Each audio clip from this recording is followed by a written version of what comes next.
Tabaru sebagai sarana untuk beramal. Apa itu tabaru dan mengapa dikatakan sebagai sarana untuk beramal? Bersama saya Chandra Dewi, Anda menyaksikan Cerdas 5 Menit. Dan di studio Metro Manulife bersama saya telah hadir Ibu Yeti Rohyatini, Vice President and Head of Unit Syariah dari PT Asuransi Jiwa Manulife Indonesia. Selamat pagi, Assalamualaikum Bu Yeti. Waalaikumsalam warahmatullahi wabarakatuh. Bu Yeti, ini bisa dijelaskan terlebih dahulu apa yang dimaksud dengan tabaru ya Bu? Tabaru ya. Tabaru itu adalah akad yang sifatnya untuk tujuan sosial. Yang termasuk dalam akad tabaru itu banyak, diantaranya misalnya hibah, lalu wakaf, itu adalah akad-akad yang masuk ke dalam golongan tabaru. Artinya yang dilakukan untuk tujuan sosial.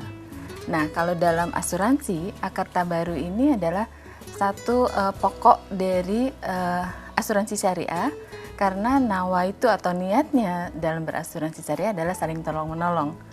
Dan itu harus diakomodir oleh akad tabaru namanya. Jadi memang secara otomatis peserta asuransi syariah harus menerapkan akad tabaru ini, betul? Betul. Jadi prinsipnya gini, bisa dikatakan itu sebagai asuransi syariah.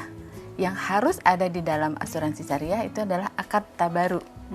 Karena akad tabaru itu yang tadi saya bilang sebagai sarana untuk kita bisa tolong-menolong, menitipkan dana sebagian. Dana itu tujuannya untuk menolong sesama bila ada terjadi risiko misalnya gitu ya. Nah, itu dikumpulkan dalam satu fund namanya tabaru fund atau dana tabaru.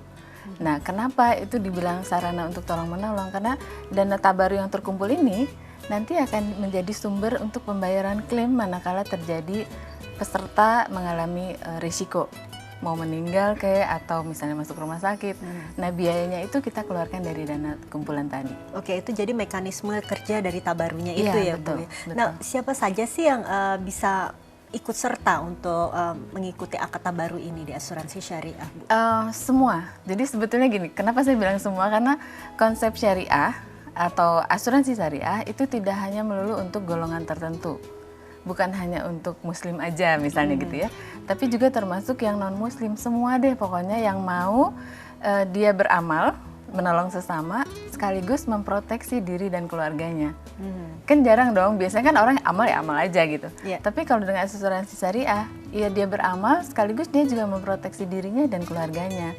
Jadi siapa yang boleh? Ya semua yang mau menjadi penolong dan mau memproteksi dirinya atau keluarganya. Oke, jadi memang asuransi syariah ini terbuka untuk semua warga ya, tidak hanya muslim, non muslim pun diperbolehkan ya Bu ya. Tapi barangkali masih bingung juga ini Bu mengenai sistem kerja dana tabarunya ya. Itu memang premi, apakah masih tetap disebut premi di asuransi syariah atau bagaimana? Iya, sebetulnya sama aja sih premi. Kita lebih kenal premi gitu ya. Tapi di syariah kita biasanya gunakan istilahnya kontribusi. Gitu. Kenapa kontribusi? Karena kontribusi yang diberikan oleh peserta itu nanti biasanya kita bagi ke dalam 3 account. Tergantung produknya sih sebetulnya gitu ya. Misalnya begitu orang membayar premi atau kontribusi, maka itu akan disalurkan ke 3 account tadi. Yang pertama adalah disalurkan untuk dana tabaru. Jadi berapa dari kontribusi dia yang dia akan ikhlaskan sebagai sarana untuk menolong sesama. Itu nanti masuk ke dalam kumpulan tabaru, gitu. Kemudian yang kedua adalah si pengelola tentunya kan ibu yang bukan memiliki premi ya, sehingga perusahaan ini tugasnya adalah mengelolakan sistem ini gitu, sehingga perusahaan akan mendapatkan upah. Nah biasanya kalau di syariah kita sebut dengan ujroh atau fee gitu ya.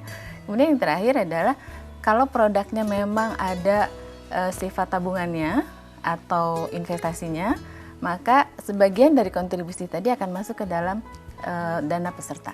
Oke, Gitu. tapi memang ini sistemnya sedikit berbeda dengan asuransi konvensional ya, betul Sangat ya? berbeda. Sangat berbeda ya. Oke, baik. Terima kasih Ibu Yeti atas kehadirannya. Pastinya bermanfaat sekali informasi bagi pemirsa, insya Allah. Terima kasih. Dan pemirsa, demikianlah Cerdas 5 Menit, Cerdas Finansial untuk episode kali ini. Saya Chandra Dewi, terima kasih atas perhatiannya. Sampai jumpa. Dipersembahkan oleh